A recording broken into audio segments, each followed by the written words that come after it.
and welcome to the Fighting Anti-Intellectualism podcast. We're here with co-host Autumn and Greg. Greg, say hello. Hello. And we have Francis here, or Frank. You prefer Frank? Don't care. Okay. And we have Nick. Hello, Nick. Hi. How's everybody? You know, Autumn, you made a questionable decision when we started recording, which was you moved your mic away from your mouth. Yes, you've actively made the audio worse. Good job. Worse, yeah. Can you hear me now? Oh, it's Joe. Hey Joe Swanson. Hey, how you doing, Peter? Welcome back to the show. People just tune in to hear you do the person. I should take my picture off and then just put my camera off and put Joe Swanson there and just be like Joe Swanson, co-host. See how long we can go with that. A recurring guest. Yeah, he'll be reoccurring. Maybe Herbert too. Everyone loves Herbert. Oh yeah. So for those of you who didn't hear, this is the Fighting Anti-Intellectualism podcast. This is our first real episode. Autumn is your host. I am the occasional co-host. The occasional, I wouldn't say reluctant co-host, but sporadic co-host. And we're going to see what we can do. The topic today is going to be multiculturalism. This is not something I have a strong opinion about. Nick, Autumn, and I have maybe sparred about it here and there in casual conversations, but we are actually going to dig into it in an orderly way. Autumn and I will be smoking cannabis, so this conversation might go off the rails a little bit. I'm listening to the Richard David James album by Aphex Twin, so if you want to know the soundtrack of my mental landscape, you can pop that on. It's good. It's a good one. There you go. Cheers. Cheers. Greetings and salutations, all. So today, in addition to you talking about multiculturalism, I believe we are going to eventually diverge into one other topic. What was that topic, Autumn? Religiosity. Religiosity. It's an excellent topic to talk about.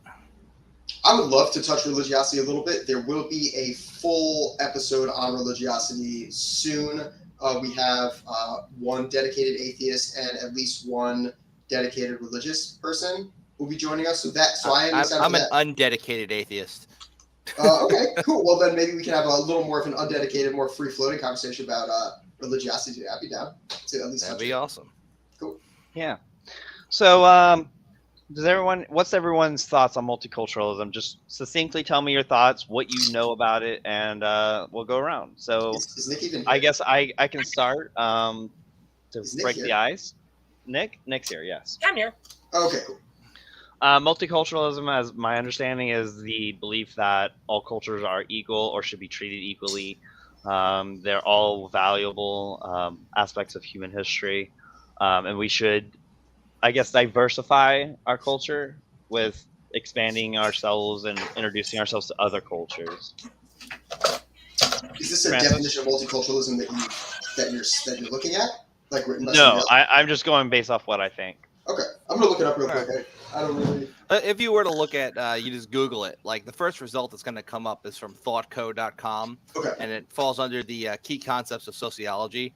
And it says that multiculturalism is the way in which a society deals with the cultural diversity, both at the national and community level.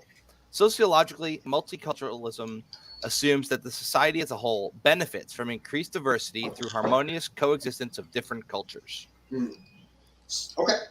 Well, I love that, but we were going to get into a video about multiculturalism. I'm sure we are. But people should probably know what the hell it is first. Yeah, I know, but I want to get. I guess what my question was is I want to go around from me, you, Nick, to Greg, and kind of just talk about, or me and Greg, and then whoever's next. Just kind of explain what we think it is. Mm-hmm. I appreciate that definition. I'm happy to go next. Thanks for reading that out, Frank, because I sort of had that intuition. I believe that individuals benefit from exposure to a variety of cultures. So if other cultures can be successfully integrated into, if societies and cultures can be successfully integrated into one another, individuals from certain societies move into other societies and then bring their culture along with them. That benefits pretty much everybody involved as long as there is assimilation. There has to be compatible ideas too. I think sometimes when you try to merge different cultures that have very different ideas, it can definitely lead to a lot of conflict. before. Conflict, for sure. Yeah, imagine like the Salem witch trials. Imagine you teleported them to this time. They would not be able to assimilate very well. Well, I was thinking more of a modern day example of we have all these refugees leaving right now due to the war in the Ukraine. They're going to be going to other countries that might have very different cultural ideas as far as what's tolerated and accepted and normal for society. And they're You mean in regards to their Orthodox religion? It's one aspect. The Ukrainians have a lot of things that are kind of unique to them, but that's not exactly where I'm going with it. I'm just saying in general that when we have refugees leaving their home countries and going to other countries, they have to either integrate or they have to. What happens when they can't integrate is oftentimes they will form little communities within the community. They are often ostracized and people don't necessarily understand them. And it's kind of like the gypsy syndrome, where you have the gypsies. Everybody hates gypsies for some reason. Nobody knows why. And it's just because of cultural differences and people don't understand them. I think what people don't understand, they tend to fear. So, so multiculturalism is a great topic, I think, because especially in today's society, we have all these different cultures merging all the time, online as well. People online from different countries have very different ideas about different aspects of what goes on in America.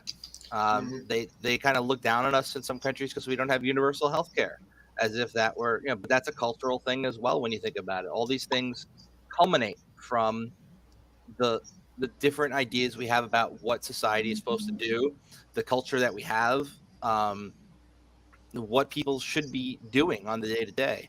We have people who are very religious in some cultures and people who are not in others. And it's melting pot theory when you come back to it. Yeah, I was going to say a lot of stuff Francis said, actually, so he stole my thunder. But I was going to say I am the stealer of thunder. One thing as Americans, what I was going to say a lot about multiculturalism, is one thing as Americans take it for granted that multiculturalism is good and that it makes America strong for the most part. At least that if you have more people of different cultures in your countries, for the most part, Americans say, well, if they become Americans, that's great. But that assumption, I think, tends to I think there's two problems with that assumption, in that America was not necessarily founded on multiculturalism, and there's been strong resistance to it throughout the history of the United States, and continuing debates over whether or not what is America, if it's supposed to be a multicultural country or not, have continued to percolate through it, and how much assimilation should occur governs almost every part of our political discourse versus how much unique identity every group is supposed to have. But then if you take that in the broader scheme, I think when we look at other countries, we assume that multiculturalism in other countries, since it's kind of good here, well, why isn't it good in other countries? But a lot of other countries don't necessarily have the same culture ideas, going back to what Francis said about how Americans kind of have a cultural idea about a melting pot. I'm not sure that is all that accepted in different countries, depending on their own cultural norms and values, I guess. Yeah, we have all spoken now, right? Autumn, you said your piece, your opening piece. All right, so I have an argument, and it's somewhat generic, but this is what I believe based on just my upbringing and everything. I believe that if the economics of the world were much more balanced, the flood of refugees and economic migrants would be much lower, and assimilation would be a very long process that would not create nearly as much conflict. Here's what I would like to happen. I would like for, let's use a broken country that's heavily Muslim, let's say Syria. Syrian refugees entering countries like the United States. Syrian refugees moving into, let's say, Portland. I'm not sure if that's happening, but let's say it is, because I live in Portland. So what I would like to happen is Syrian refugees or Syrian economic migrants who really are not in dire straits, because let's say this country is not broken, economics are imbalanced, countries aren't war-torn. A few Syrian refugees would migrate to Portland. They maybe would not fit in culturally. I know that the role of women in Muslim societies is more subservient, and Portland is an extremely feminist city, so there's a clash there. But I would think that over generations, liberal ideas would overtake the illiberal ideas migrating in from these predominantly Muslim countries. And I'm not saying that all Muslim people are anti-feminist or are sexist. I'm saying that like within traditionally Muslim countries, women tend to take a subservient role. They have to wear the hijab or the burqa or the niqab or whatever.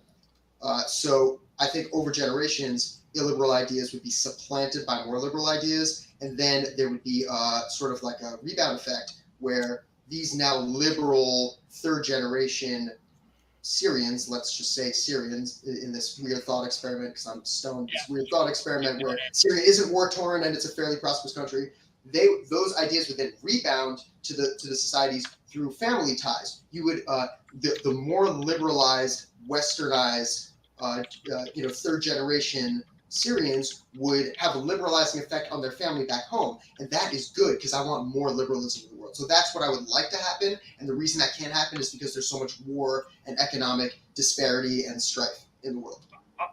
I'm going to challenge that. Can I challenge that idea for a second? Please. I was going to say that the problem with that idea is it assumes that both Americans will accept them and they will not feel alienated from the culture because they may come to America and see it as so different and kind of reject a lot of the ideas out and feel rejected by Americans who might, if they're in the wrong place with the wrong people, who might look at them poorly, and they could end up or they might end up in insular communities like the ones in Europe, where they don't really absorb much of the culture or country's values, which I think is something which has happened in some circumstances. So I'm not sure that that's inevitable. Anybody? I do have a response to that, but does anybody else have a response to that?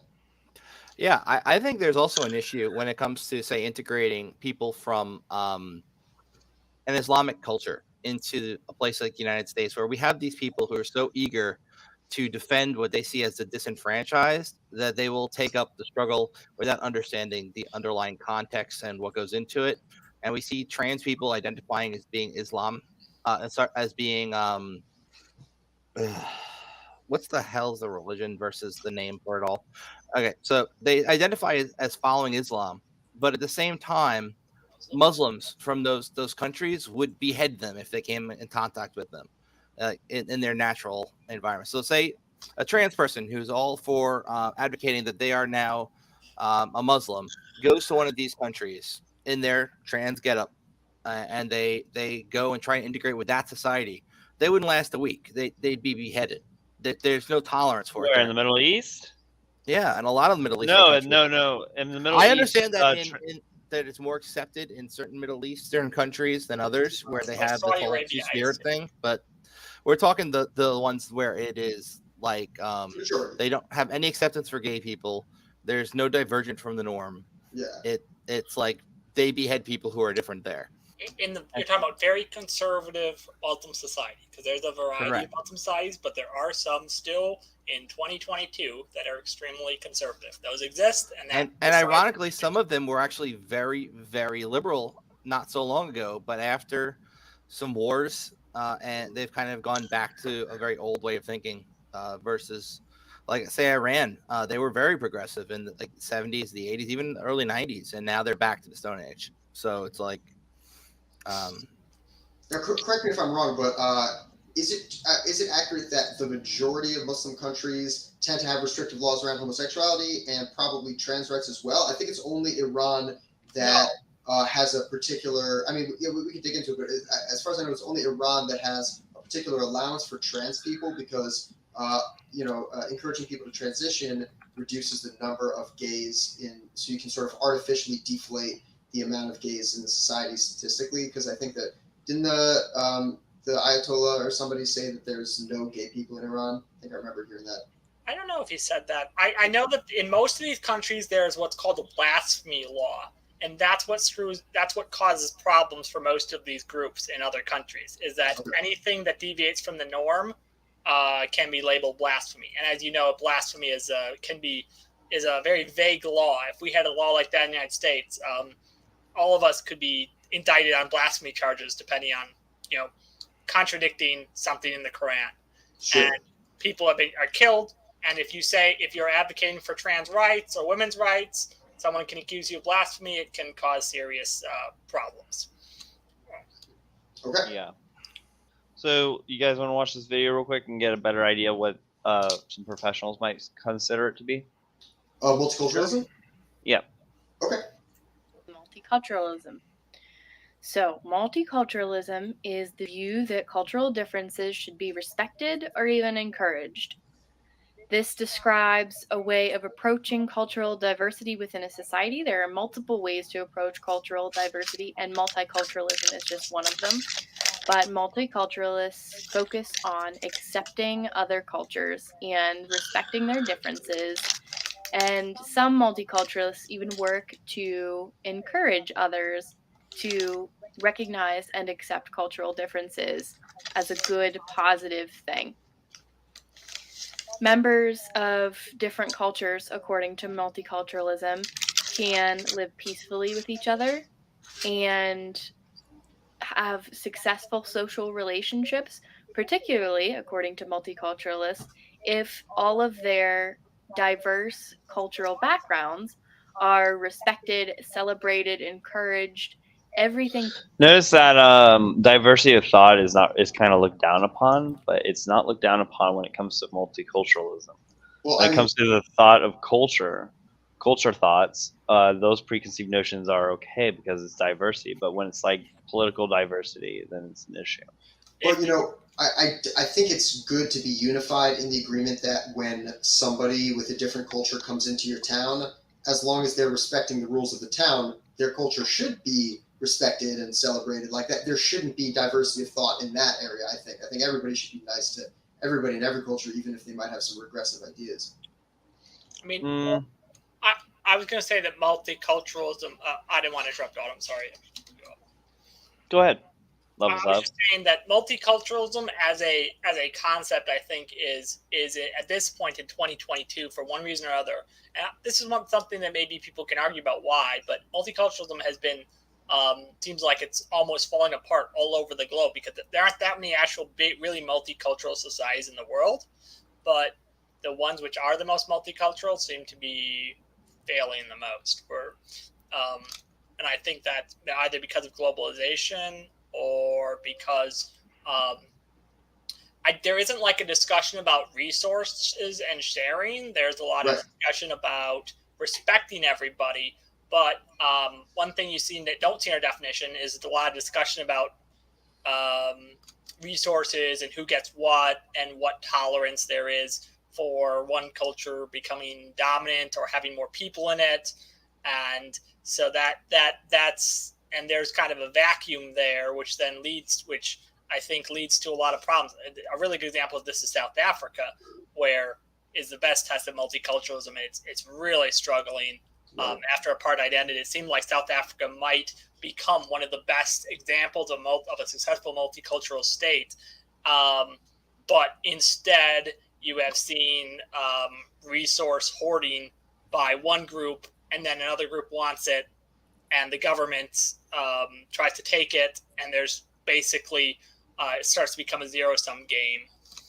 Let's discuss two examples of multicultural society. So one, we can talk about the U.S. because we have a lot. It's a melting pot. Then the other, we have South Africa. Let's start with South Africa. So in my opinion, I'm sort of viewing all this through the lens of exploitation, economic exploitation, unfettered capitalist rapaciousness, as I think has been for most of history.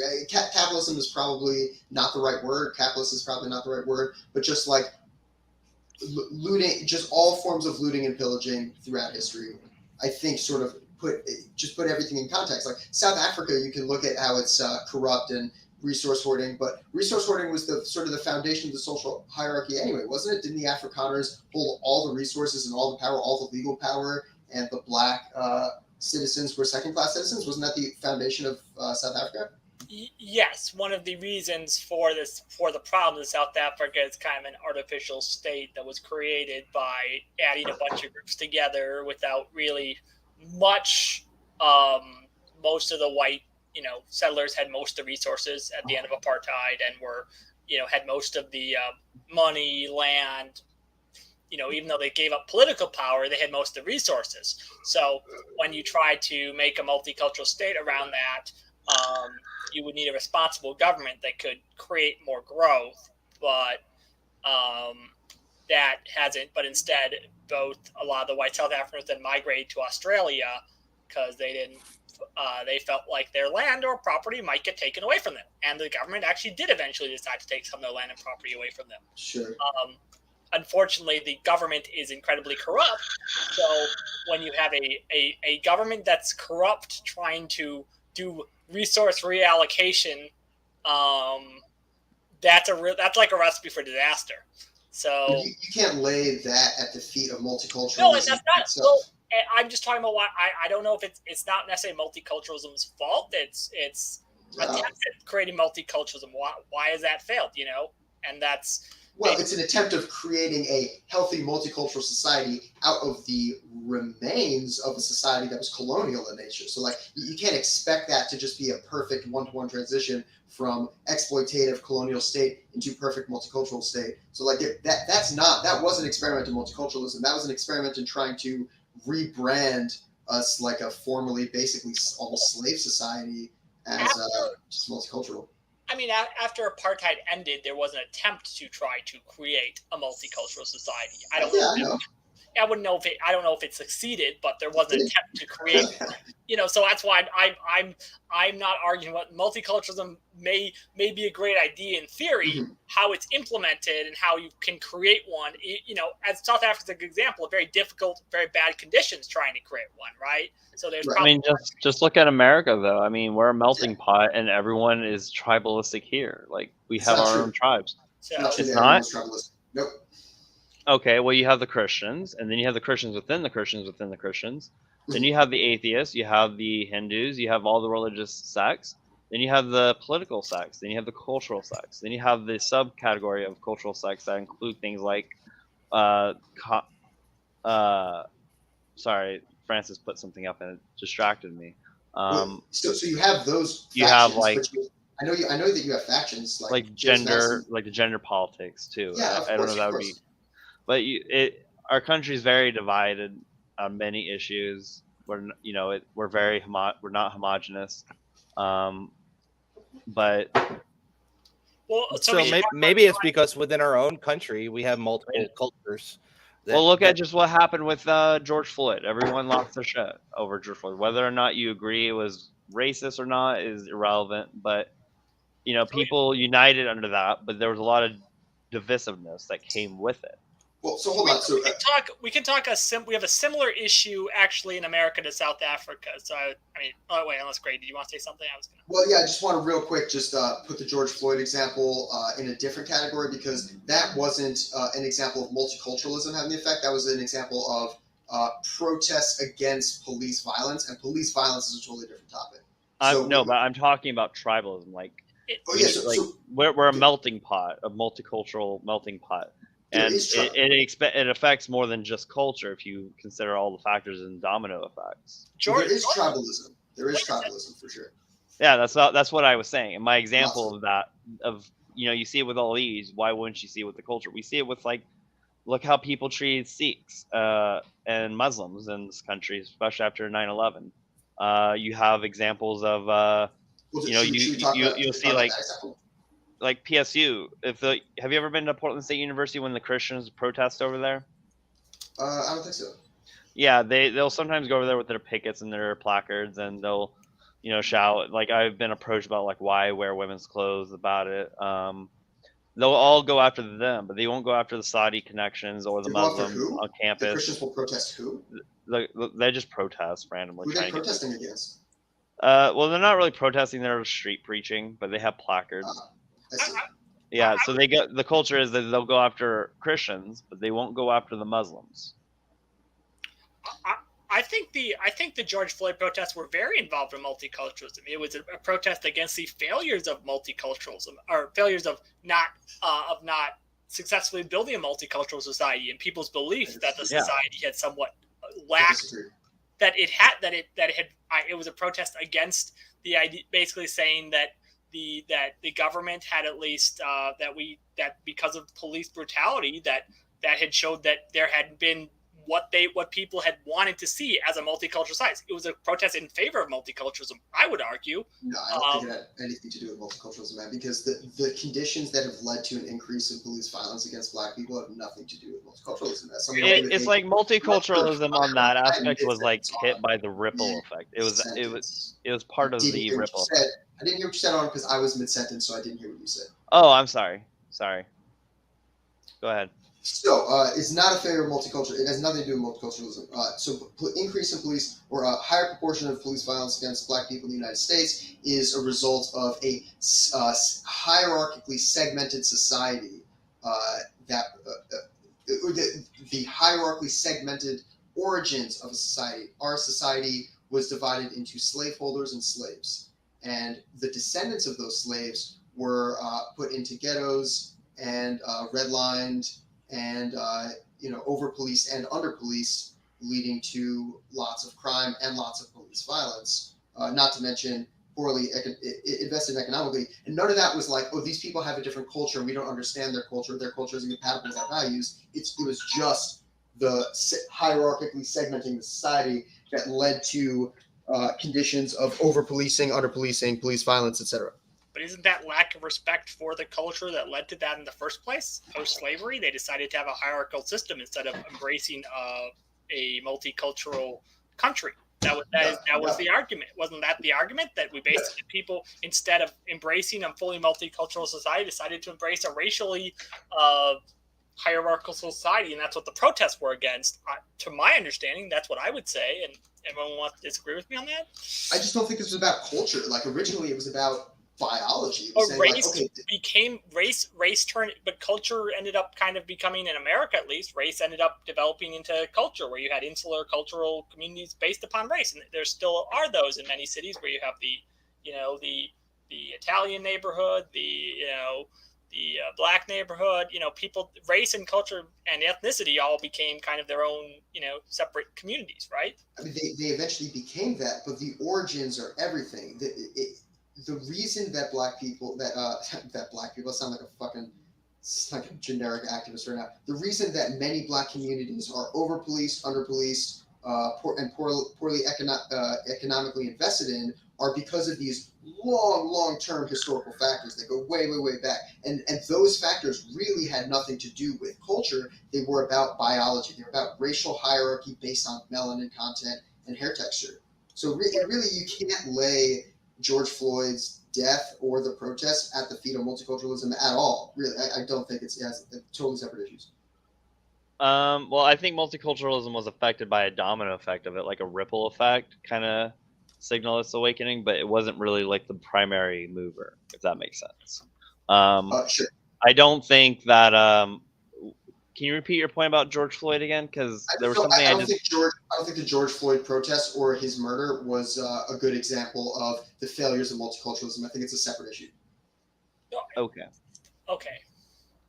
But I would be down to talk about multiculturalism in America, and specifically, I like the example of Islam and sort of like Western American values and the clashes there. Because my main experience with multiculturalism is Hispanic families coming from other countries in the U.S. And what I see there is mostly like hardworking people who came from like really fucked up countries. So they're just like they just value like respect and work and I don't know, family. Like that's what I see from people who are recent immigrants from Hispanic countries, and then their kids just basically turn into Americans. Like they just become American kids, and they're cool. Generally. So that's not a good example, but Islam is different because Nadine, I think her parents are pretty liberal, so she's probably not a good example now that I think about it. But who do I know who has like a very restrictive Muslim parents? Anyway, my point is there is a lot of conservatism among American Muslims who are recent immigrants, but like their kids, from what I found, end up pretty liberal. Like, I don't know, like, Yeliz, my friend Yeliz, her parents are a devout Turkish Islam. Although, no, they're probably, her mom is quite conservative. I remember this. But Yeliz is pretty liberal, man. It doesn't really take up, Yeliz is actually super liberal. Like, I don't think she barely practices at all. She might even eat pork. but huge change from one generation to another. Like she was completely liberalized living in New Jersey. So I that's part of why I believe in multiculturalism, because as long as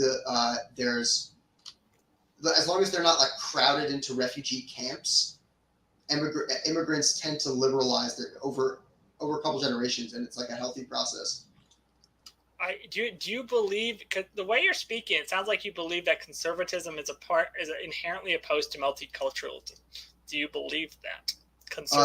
No, but with Islam specifically, just things about like feminine, the role of women, mostly the role of women and gays.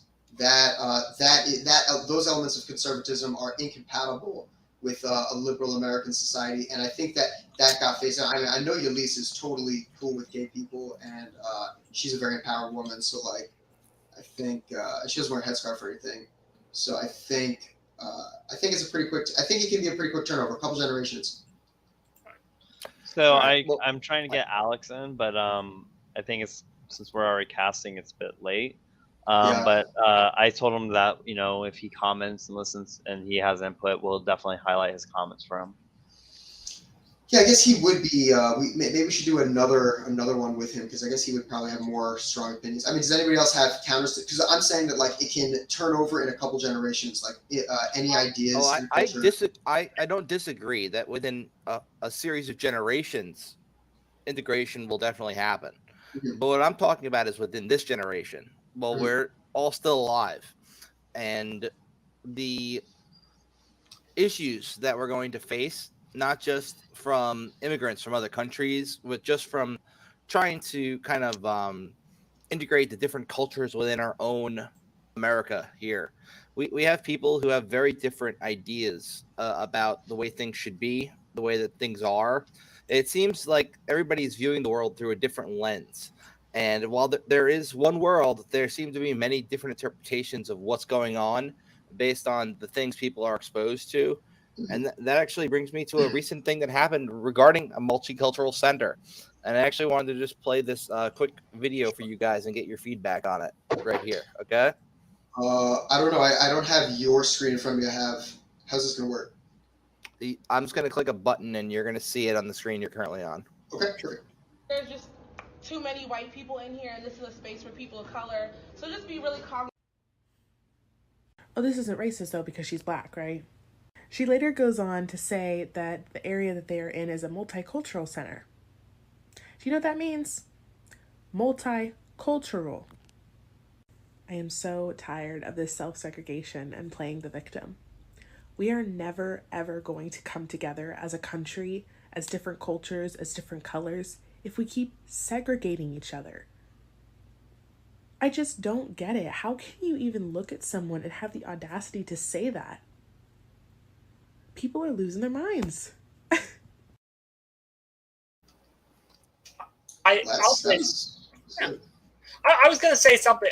What I was trying to point out too, and maybe going back to George Floyd riots, I know you guys don't think that has to do with it, but the insularity of cultures develops into a lot of different cultures that don't talk to each other. And one of the things about a multicultural society is, at least with respect to America, is there's lots of cultures, but they all tend to live in the same place with their cultures. They tend not to be in live together. And going back to that clip, we have a lot of cultures, but they don't really interact very much together.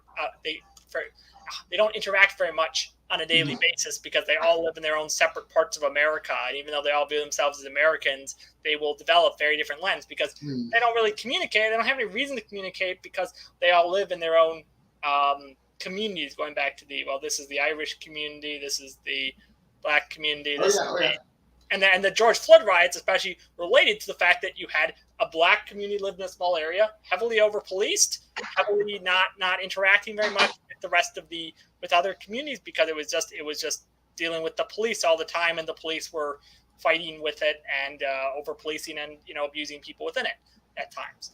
So yeah. I want to write points because like you're making me think of points. So we definitely need to touch the insularity of, man, you don't think insularity is a word, you fucking autocorrect? Insularity insularity is a key part of understanding multiculturalism. So insularity of culturally homogeneous. Homogeneous groups. Insularity of culturally homogeneous groups is what you're looking is the. Groups or community. All right. So insularity of culturally homogeneous groups. So we want to talk about that. We also want to talk about economics and specifically economics and social cohesion. Yes. Because those are a factor, and then also American slavery dynamics. So the reason that I think George Floyd, so I'll start from the bottom up. So the reason I think George Floyd is irrelevant is because there's so much context that goes all the way back to slavery, with these particular groups being in a segmented hierarchy at the bottom. Then after emancipation, economically marginalized, over-policed and under-policed. So that's so deep that even though maybe like you can see that, all right, so now like there's, we have like Glenn Lowry and Barack Obama, so like we kind of have like parity where a lot of Black people have access to like the mainstream economy and all this. So like now they are a cultural group rather than just an oppressed segment of society. So like, okay, we can talk about that. But like with George Floyd, with like the policing specifically, it's like it goes so deep with slavery and like all the way back that like I don't feel like that's a good example. But let's talk about. You can't ignore cultural groups in America and say that you're talking about multiculturalism in America if you're saying, well, that's not, they are, as you yourself said, it was a cultural group. Well, you say, I'm not saying that Black people aren't a cultural group, bro. I'm saying that George Floyd is not a good example of a failure of multiculturalism because that's not the origin of the over-policing, excess police violence situation. That's not about multiculturalism specifically. It's not a failure. It's about multiculturalism not being implemented and people saying we don't like this because we did not actually build a multicultural society. We are protesting because our government and our culture has failed to build a multicultural society. It's not the failures of multiculturalism, it's the failures of the government and the social system to build an effective multicultural society. Sure. Yes. Yeah, for sure. But it also like, you can look at that in the same way that you could look at like people in Appalachia. Like, I guess that's a different culture. Yeah, I guess that is a different culture, but they've also been economically marginalized. But then like, are we really talking about culture, or are we just talking about allocating resources? Because if like resources were equitably distributed and people in rural areas had greater access to like equipment and like medical care and things that they needed, and people in inner cities weren't like over-policed and like, living in food deserts and everything was sort of spread out, like it wouldn't really be about, all I'm saying is like that wouldn't necessarily be about culture. That's like resources being equitably distributed. And right now they're often not distributed to Black neighborhoods, largely for historical reasons, not because of cultural intolerance, but because of slavery, Jim Crow, segregation, all that shit. So that's why I don't think like crime and poverty and over-policing in Black neighborhoods isn't really a good example. I just don't feel like that's fruitful for talking about multiculturalism. The main factors are way different, way deeper. I think I see what you're saying. You're saying that is more about. You're trying to say culture is a little more surface based. Exactly. Yeah, I guess. But but going back to like the South Africa example, if you try to build if you don't talk about resources at all, like the multicultural society will fall apart still. So you're still dealing with like this definition ignores resources as we went to as I pointed out at first, where we don't talk about, which is maybe why multicultural societies are somewhat failing because we don't talk about resources in the first place. I mean, that is the biggest point. That should be the headliner. It's not about, I mean, like cultural ideas are important, but the real thing that will make multiculturalism happen is equitable distribution of resources, greater access to resources from poorer segments of the population. Because it is natural that when you emigrate from one society to another, you're going to go down in the socioeconomic ladder because it's hard to move, it's expensive to move. Then once you've moved, you have uncertainty, and that uncertainty is expensive. and you will probably, especially if there's a language barrier, you will have access only to lower level jobs in the workforce. So yeah, that's sort of natural. That is the risk that people take when they emigrate. Like, I get that, but then it should be easier once you've like gotten knocked down a couple pegs in the SES ladder, that you are able to pull yourself up more easily. And we don't have that in at least America. So yeah, if you have resources more equitably distributed, I think you'll find multiculturalism more successful. And then there are questions like, how do we? Well, what makes multiculturalism successful is the question. What is your definition of success? Your end goal? Because if we are going to look at, are we talking about the success being them integrating successfully into the current society, or would it be the current society accommodating and somehow even maybe taking on some aspects of theirs, or something all different together? I know what the failure looks like, so I'm not sure I know what success looks like. But we do want to. 9/11 is probably a better example of multicultural failure, because there's no real arguments about resources there. But after 9/11, the hatred for Muslims, there were more hate crimes, there was more graffiti. That's what I would say. I would argue that is a very good example of how you fail as a multicultural society, because you've decided you don't respect them for X or Y reason.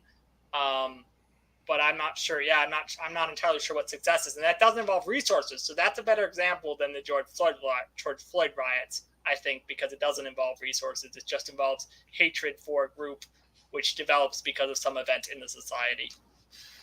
Right. There's always going to. Oh, go ahead. Oh, so success in multiculturalism. I'm sure, like, I have experienced it firsthand. I grew up in a very multicultural town, and I went to an extremely multicultural college. And I just saw it, man. Like, successful multiculturalism is where all the different cultural groups are respected, all the different cultural groups have access to basic needs and resources, and there isn't any active bigotry. And then, I mean, damn, it's like when I would go to like the international events, like Clark University was like super international. That's kind of what they were all about. I love those international events, man. They were so much fun. It was really a ton of fun to like hear the different music, eat the different food, talk to different people. I lived with two African guys and a Lebanese guy for 2 years. Like, those were my main roommates when I had roommates when I was in college. And like, man, it was just so good. And like, if people like, I just didn't hear any racist shit, and I didn't hear anybody like doing like offensive accents. Like, occasionally we would imitate each other, but like there was no like booga racist, like kind of stereotypical African accents that white people do. It was like it worked, man, and like it was way better having all the different cultural groups than it was not having them, because it just made everything more interesting. So that was successful multiculturalism. There was a key though. This is the key. Everybody respected liberal values. Nobody. There was no violence against women. Sexual violence against women permitted. That was not tolerated. Women were not expected to cover. You couldn't get away with telling a woman to cover their head. Like, nobody could do that. Multiculturalism only works. Well, what about the opposite of that? If they are from a country where that's the norm and that's what they want to do, is telling them they're not allowed to cover their head also acceptable? Like, you don't have to cover your head if you don't. Like, if liberal values are respected, it's fine if you cover your head or not. We had Muslim. So is it okay to shame people then who cover their heads in that situation if they're different from what's culturally accepted as the norm? It's okay to shame if you're ready to get your ass kicked. Like, if you're why would you resort to violence just because someone makes fun of your attire or points out that sexist? Verbally, you don't need to shame people. Shut the fuck up, shaming people. Why? Now you'll have no friends. I'm gonna tell all your friends that you were shaming that person. Fuck out of here. Shame. Yeah, shame. If you're shaming people, I'm gonna shame you for shaming people. How dare you shame people? Don't be a jackass. if someone's gonna sit there and wear a hijab or a burqa because it's their religion and they chose that, why can't I point that out to them and maybe change their mind that maybe they never realized how harmful it is to actual women's rights? That doesn't sound like shaming to me. That sounds like you're going to have a conversation. It sounds like you're trying to force your cultural ideas onto them. Because some people will call it shaming, though. Well, it depends what you're doing. If you're shaming someone, then I'll shame you and I'll say, "Shut the fuck up, get away from that person." But if you're just having a conversation and the person you're talking to wearing the niqab or the burqa is like totally fine with the conversation, then go ahead, have a talk, have a convo. What if you notice a Muslim couple and the woman, she says she doesn't want to wear the headgear, but the husband is very, very much insistent that she does, and this is taking place, say, in a public area.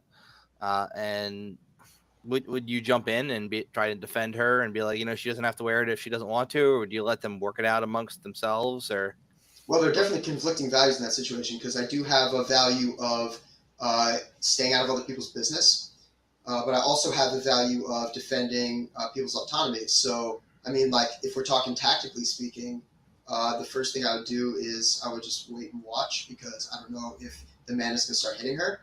Because if he's trying to force her to do something, I don't know what else he might do, because you don't force people to put things on their head. I don't think that's right. So if he starts yelling at her, I'll probably go up and be like, hey, is everything okay? He'll tell me to stay out of it. And if she tells me to stay out of it, I'm walking away. But if she looks at me silent and pleading, I'll probably stay there. And if the man tries to fight me, I'll probably just like dodge around and call the cops. Sorry, I Does that seem like a reasonable approach?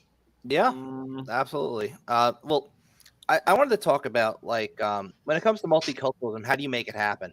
Because when you try and force people from different backgrounds to get along, oftentimes it ends up with everybody hating each other even more. Like you said, where you went to school, it was a good kind of example of multiculturalism working. Where I went to school in New York, I went to school at a place called Malvern, which, despite being a white neighborhood, almost 100% white at the time, the schools were almost 100% black. And that happened because the forced busing of people from one place to another led to kind of a white flight in the school district. And then all the parents put their kids in private school. And then the only kids who would go to our public school were bused in from other areas. And the budget for the school kept getting bigger every year, where the residents of the white neighborhood were footing the bill for a school none of their kids went to. And it caused a lot of resentment in the community. And then when I got kicked out of private school, I had to go to the public school, and my experience was not good at all. I used to get the shit kicked out of me just for being white. When I joined the football team, eventually I made friends with some people, but the first day I was on the team, they beat the crap out of me in the locker room, and they didn't want me there, and it's like, I can see sometimes, when you try and merge cultures together, there are some people who are still kind of not accepting of somebody different joining their culture. And in the place where I was, I was in a majority black school, and I was a white kid, and they did not want me there, and they did everything they could to make it so that I wouldn't be there. Hello, everyone. Sorry. Welcome to the podcast, Alex. Hey, Alex. Good to see you. I am a worthless techno peasant. It's all good. One day we'll visit you, and I'll be able to fix it. And Autumn is very much like a Canadian. She's apologizing for my ignorance. Anyway, sorry for being late, everyone. I was listening to you. A lot of interesting things you're saying. But I'll tell you. I'd love to hear your thoughts, Alex. Multiculturalism is a farce. Okay. All right. So I want to explore your thought that multiculturalism is a farce, Alex. I want to dig deep into it. We got plenty of time. But I first want to wrap up this case study from Frent, which was you got your ass kicked in the locker room for being white. Hey, I can hear you now, Alex. So I just want to jump on the show. Everyone can see and hear you. Yeah, we can hear you. Can you hear us? Yeah. I don't think can you hear us? I don't think he can hear us. Yeah. Alex, can you hear us? Well, we can. I don't know. He must have maybe deafened himself or his volume. All right. Well, can you hear us, Alex? I don't think he can hear us. All right. Well, he's. Let me see what I can do. All right. Yeah. See what you can do, Autumn. So Frank, just your point.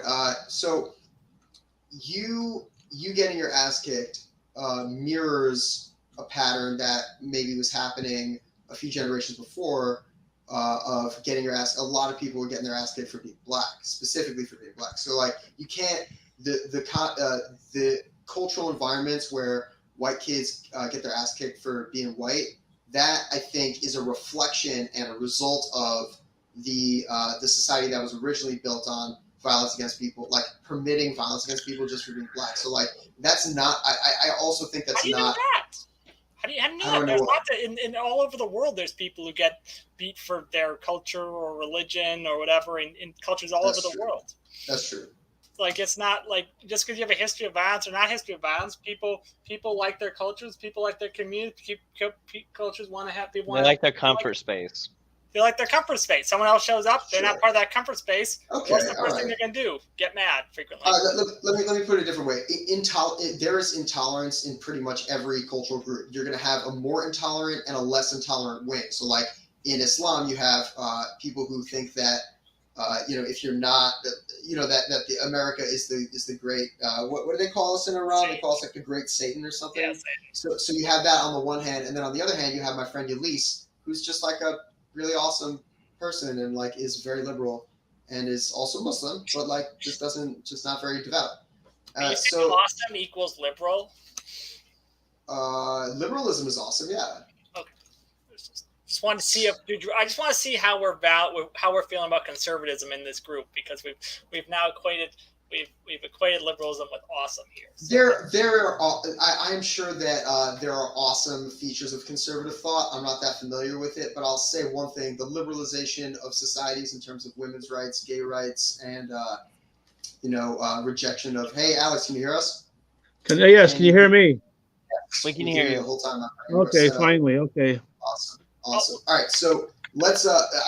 We were talking about. I want to really dig deep into your perspective, Alex, because I think you have the strongest opinion of all of us. But I just want to quickly wrap up this point. There are places in the U.S. where if you go to the school and you're white, you're probably going to be one of the only white kids in school, and you will get your ass kicked. Frank apparently had this experience. So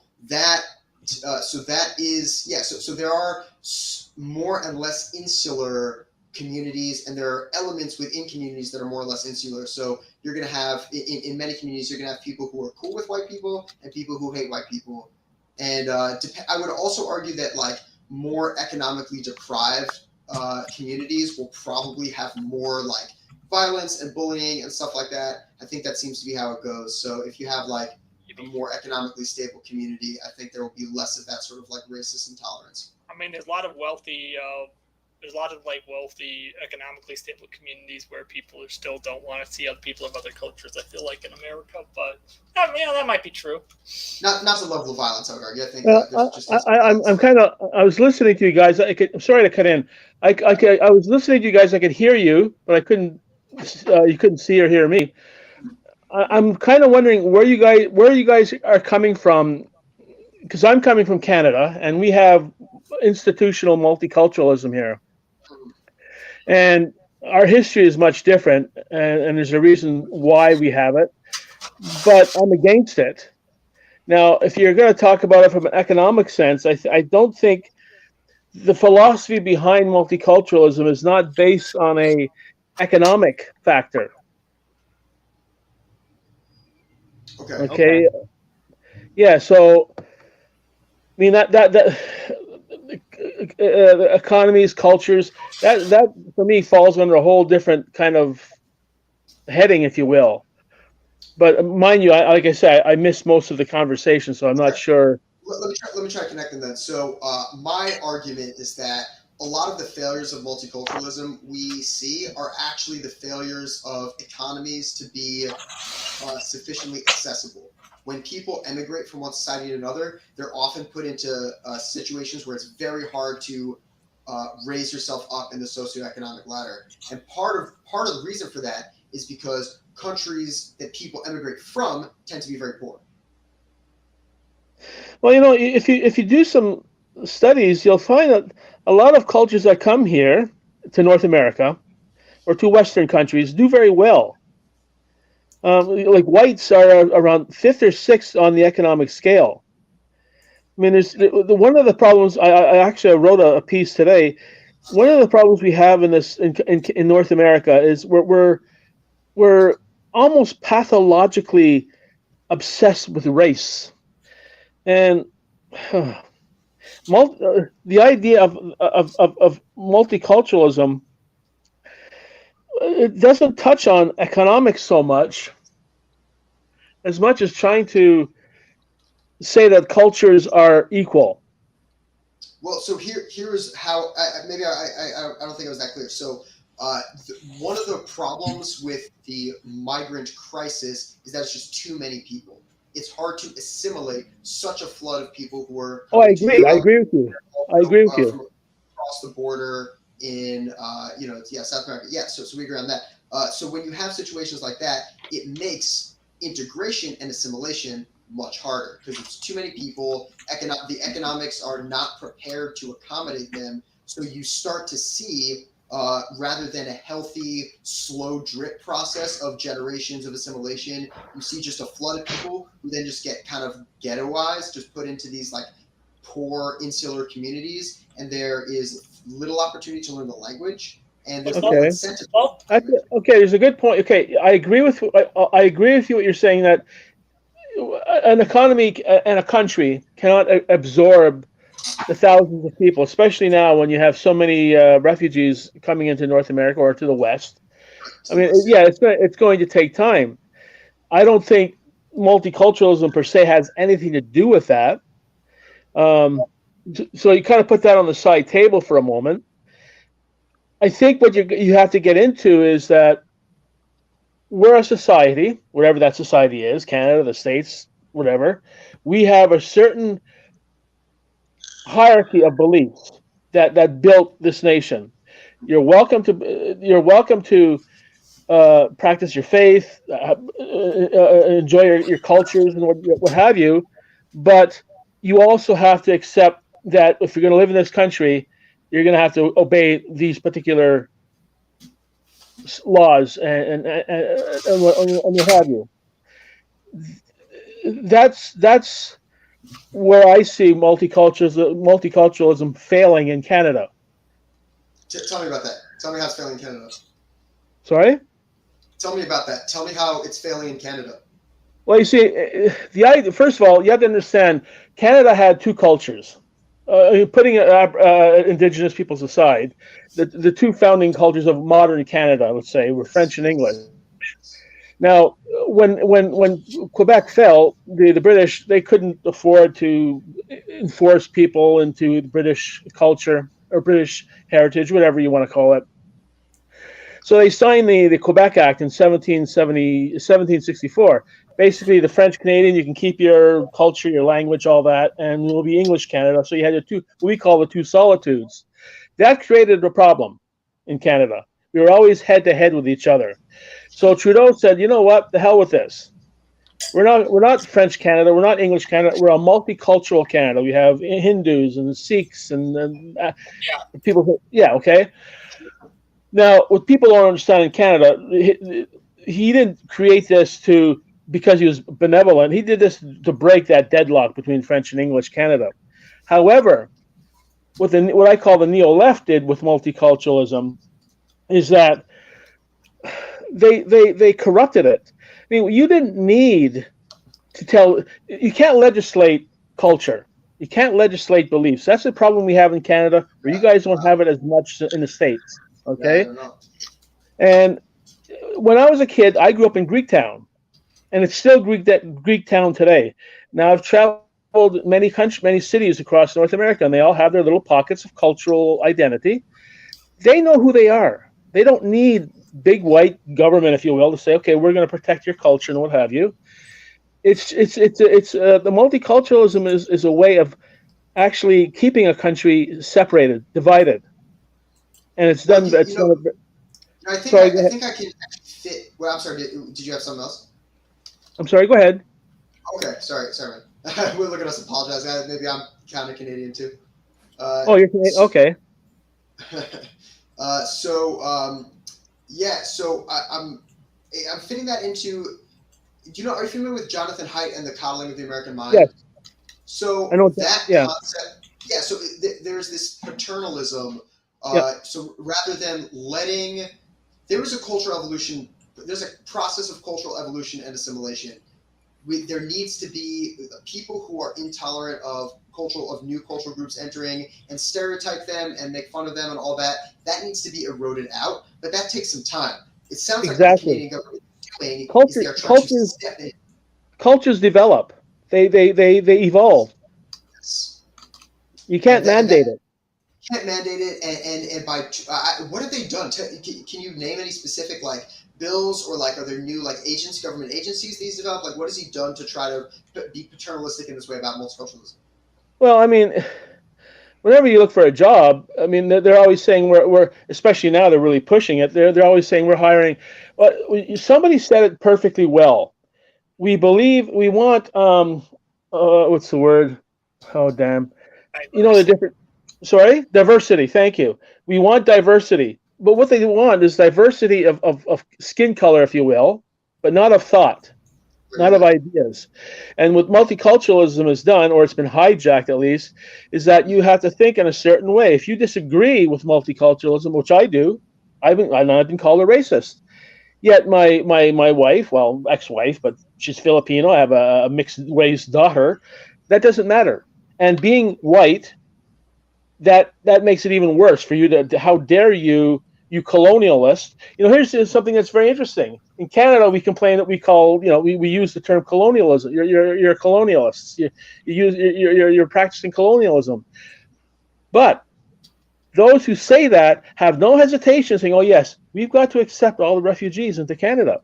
Wait, okay, but like in America at least, you can say you're looking for a diversity of people, but you can't discriminate against people based on their political opinions, at least in America, at like a job. No, you can.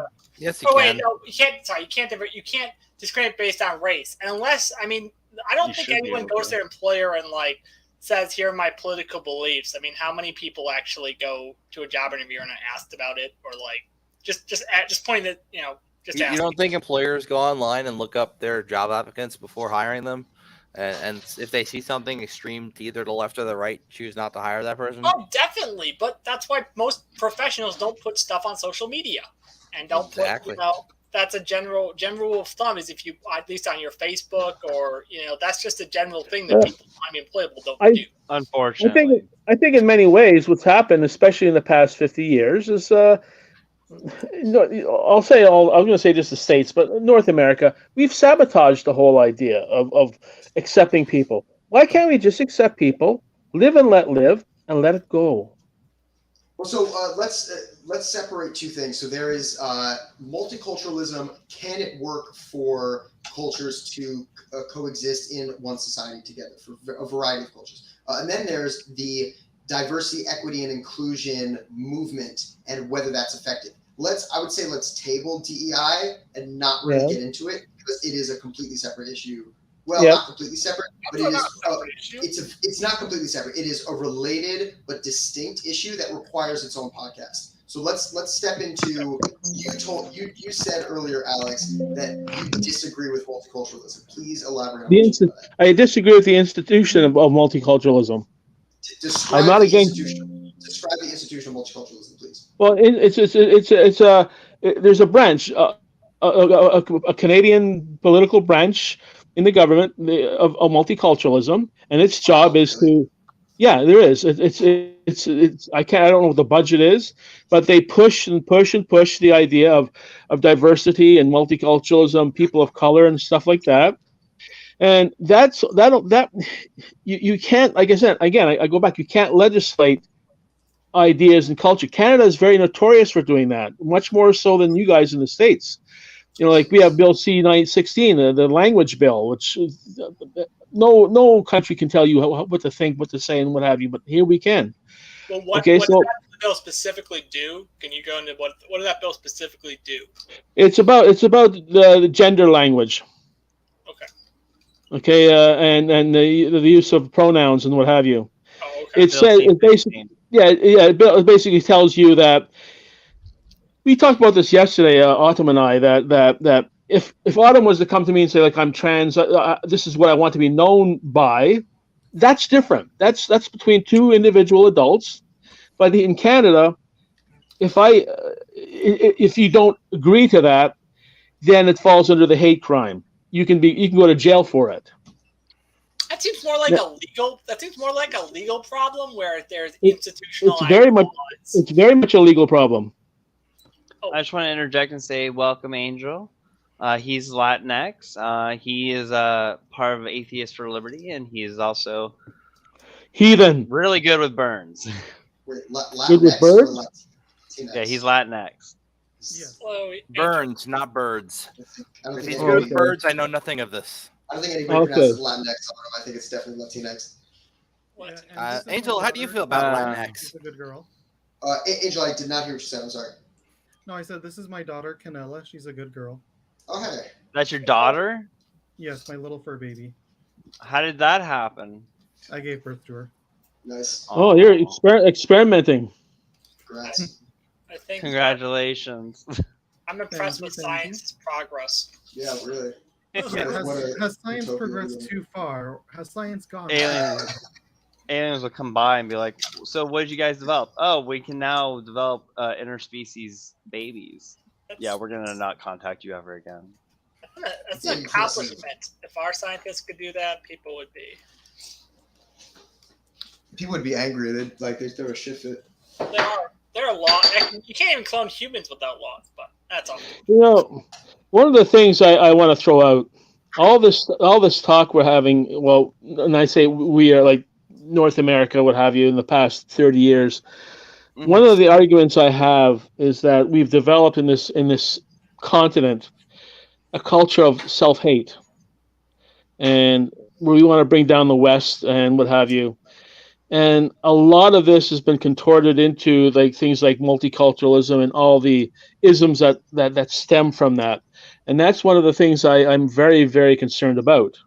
Well, the culture of self-hate, I feel like, is a little different. I feel like the culture of self-hate in the West is not really, although involved with multiculturalism, is more of a tangential, is a little bit more tangential, because multiculturalism is just one way where it's reflected.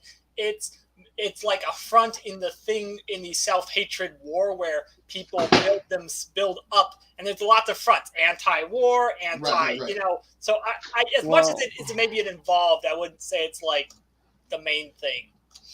Well, I kind of disagree that you can't mandate culture and spirituality, because we can and we have, and it's been successfully done. One being, I don't see that. How has it been successful? You can do it through education. I mean, okay. Give me an example. I'm 60. I'm pushing 70. I don't know how your age groups. When I was, let's say, 15 years old, 13% of people accepted mixed race marriages. Now it's 86% of people accept mixed race marriages. And if you would have told me that there'd be a black president, I would have pissed my pants laughing. It's awesome. Okay, but why don't we freely allow, say, Muslims tossing people off rooftops? Why don't we allow Jews and Christians to stone people to death for homosexuality? It's because we've limited these parts of their religion with laws. Okay, now understand something about the West that other countries do not have: the sanctity of the individual. And one of the concerns I have, like with multiculturalism, for example, which a lot of it stems from this whole idea of the identity politics. That if you identify with the group, you're no longer the individual with the sanctity of individuality. My freedom to think and choose what I want. I've got to live by the group. And that's one of the things that's happening in North America or in the West. Well, a lot of the West. We've already established. Oh, I'm sorry. Is Nick talking? Is someone besides me talking right now? Yeah, sorry. I was just trying to say something. We established, and this goes back to a lot of belief that people don't. A lot of our own social scientists have created a lot of this idea, because so many of them concluded that people didn't really make decisions, but they did as society told them to do. Going back to. Freud, who's the guy who invented the mass marketing and communication?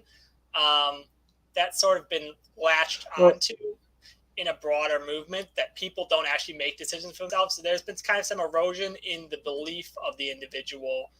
Okay, you're talking about oh geez, the name's right at the tip of my tongue, but he wrote a book on propaganda. Yes, that guy, and that's our own intellectuals thought people came up with those ideas, and that eroded some of the belief in the individual, I believe.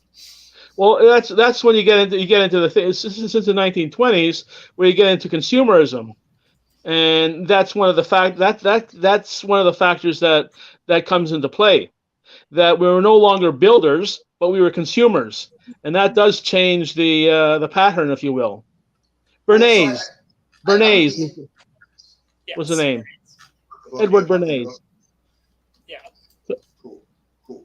So yeah, I would be interested to get into consumerism. I'm not sure where you're going with that, but I'm curious to find. But let's first finish up. Oh man, I just took a hit, so my memory's not the best. Well, I think it's a good point, Greg, that we could actually jump to a little bit of religiosity. We were at something. It was really fucking interesting, and it was something consumerism. Else. No, it was right before that. What were we talking about? Right before you went into consumerism, Alex. And what were you talking about, Nick? Individuality, the sanctity of the individual. Yeah. So there is the distinction between the individualist and collectivist societies. But did we not already agree that when over the course of generations, immigrant communities, families are able to integrate in society in a healthy way, it's fairly economically balanced, then their kids tend to turn out more liberal, right? Like that's been my experience in the U.S. Usually by two. So let's say if you're from India, after the next two generations, they're pretty well American or Canadian. They kind of melt into the culture. Hopefully, they don't reject their former culture entirely, because my richest experiences are when everyone is sort of playing by the same rules of liberalism, which I agree is a Western value. It's roughly, I guess, but when everyone's playing by those rules, the more multicultural the society is, the better. Like I have a much better experience in my life when I'm surrounded by greater. And I agree with you. I agree with you 100%. I would just say that I'm not sure that you guys are kind of assuming that, but I mean, like for example, like people are arguing that like Hispanic voters, at least in America, are becoming more conservative in many ways as the new generations have shown up. So I'm not sure that's true. At least politically. They're not becoming more conservative outside the bounds of general liberalism. They might be leaning right, but like I'm talking about, you respect the rules of the game, which include not throwing gays from rooftops and free and fair elections and all that. I use the word rules, not the laws, but break the rules. I bring up a maverick or a true original if you're too well behaved and not want to break the rules. You have to I bring up the argument about hierarchy, and people. I know that for a lot of people that their skin crawls, but by nature we are hierarchical creatures. We create belief systems. What? Sorry? Hierarchies are useful. He's doing a Jordan Peterson podcast. Jordan Peterson. Yeah, they set standards. Okay, and then what's one of the things I hate about postmodernism? It doesn't have that. It's the lazy man's philosophy. And like I say, I don't care. I don't care what your religion is. I don't care what you eat. I respect the fact that you speak a different language and all that. All I'm saying is that if you come into my house, you want to make it your house, respect the house that gave you a home. Yeah. So don't like. Yeah, I mean, and that goes for me too. If I was to move to a different country, I've got to live by their standards. What if you're moving to that new country on a flood of economic migration, spurred by like war, poverty, conflict? Like that's a fucked up situation, bro. That's what we're seeing. That's what we're seeing in. I would almost say the majority of cases in this. All these people are economic migrants. Most of these people are economic migrants from broken countries, or they're refugees. You bring up something very, very, very important that most people don't realize. They attack the West for its colonialism, going from country to country to country. Since the time of, you want to be really hard, like historically accurate, since the time of Homo erectus, human beings have been moving around and pushing other people out, and cultures developed from that. I'm not trying to defend it. It's just a historical fact. Well, people certainly moving out, and that's causing cultures to develop for sure, because cultures develop when they come in contact with other cultures. But the reason that people are moving out is largely because of poverty, war. Yeah, they want better for themselves.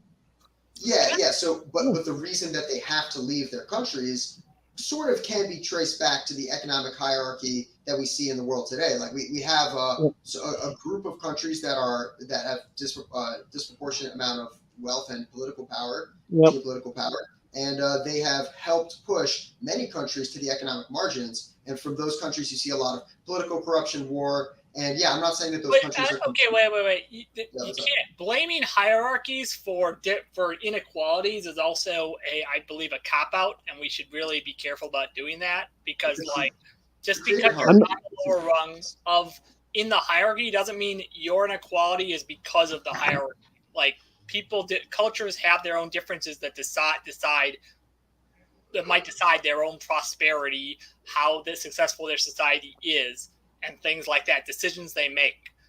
To a degree, but I mean, you can't look at the history of colonialism and say that it's a level playing field in terms of how much each country has the ability to you can argue that colonialism is not necessarily the defining reason why a society succeeds or fails. I would argue with you that. Yes, I would argue that having been colonized does not determine whether or not your society succeeds or fails. For example, Korea was colonized and was one of the most repressed societies in the world by the Japanese, their culture, their people, for decades. And it is probably one of the most prosperous societies today. So I do not... Decades? What? Decades? Yeah. Is that how long other cultures were, or other countries were colonized for?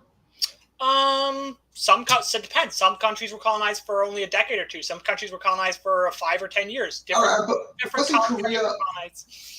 Maybe here's a more relevant question. Wasn't Korea already its own society when it got conquered by Japan? Like, Korea wasn't created by the Japanese, whereas African countries, their borders were created by the colonists. That's been a huge source of... You could argue things like post-colonial decisions, where you're going to keep the colonial borders and not try to create homogeneous countries, would lead to more social failures than necessarily just because you were colonized. You could build a country if you built a homogeneous country, or a country that made sense. I would argue. And you can't say, well, colonialism's fault because you didn't want to adjust the borders after colonialism.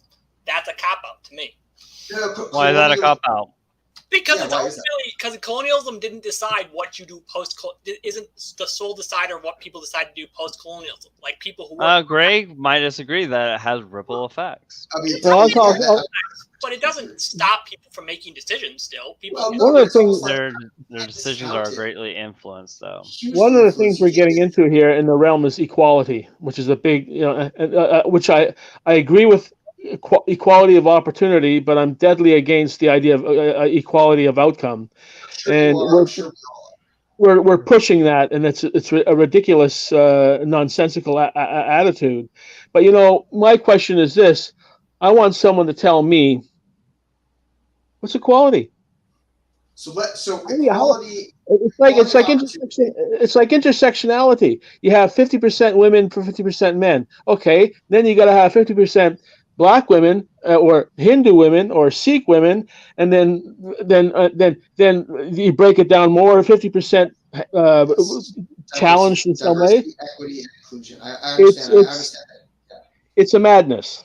Yeah. So the DEI movement is what it is. We can do a whole podcast on that. Yeah, sure. Multiculturalism cannot be said to have failed, in my opinion, because it's never been tried with any kind of equitable economic landscape for the people involved. You have... I don't even know. You know what? I'm sorry. I don't even know what that means. It's coming. What does that mean? So, if let's take the example of the migrant crisis in Europe. So you have a huge flood of people coming from the global south and east into Europe. It's too many people. Many of these countries were colonized. Many of these countries have been exploited economically by the West.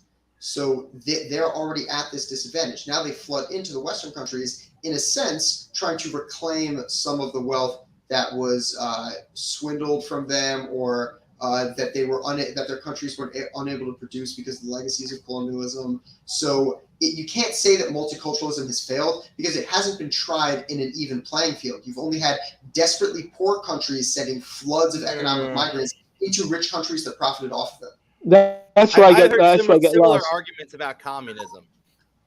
No, I'm not talking about communism at all. I know, but he's saying you can make similar arguments. Communists it's can never make been tried arguments. properly. That's why it failed. They didn't try. Yeah, but they that's also tried. whataboutism, though. It's a what? It's exactly what it is. No, I'm saying what you're doing, Francis, is a whataboutism. Yeah. Oh, yeah. damn it. Well, I guess I grew up in the civil rights movement and what have you, and as far as I'm concerned, is like, the history is replete with cruelty, unfairness. There's still racism, and there'll be racism when all of us are dust. But I believe with Professor Pinker says the world is becoming a better place. I know it seems hard to believe considering what's happening today. But racism isn't as bad as it used to be. And I've challenged many members of Black Lives Matter, prove to me it's as bad. I actually said to one, you're standing on the shoulders of men and women who fought for equality, so you can claim victimhood. And I'm sorry, I just don't buy that. But you can claim that things. You can claim things are still better, but you still. Nothing ever. You don't stop. I'm not saying you stop evolving. Of course not. In fact, I see the day when there won't be whites, blacks, yellow skin. We will blend into a new species, if you will. But yeah, we are evolving, and that's the point I'm making. We are evolving, and we're a lot better than we were. And yes, there's work that has to be done, but don't. Now I'm getting off topic, but don't play the victim card. I think this is a good stopping point.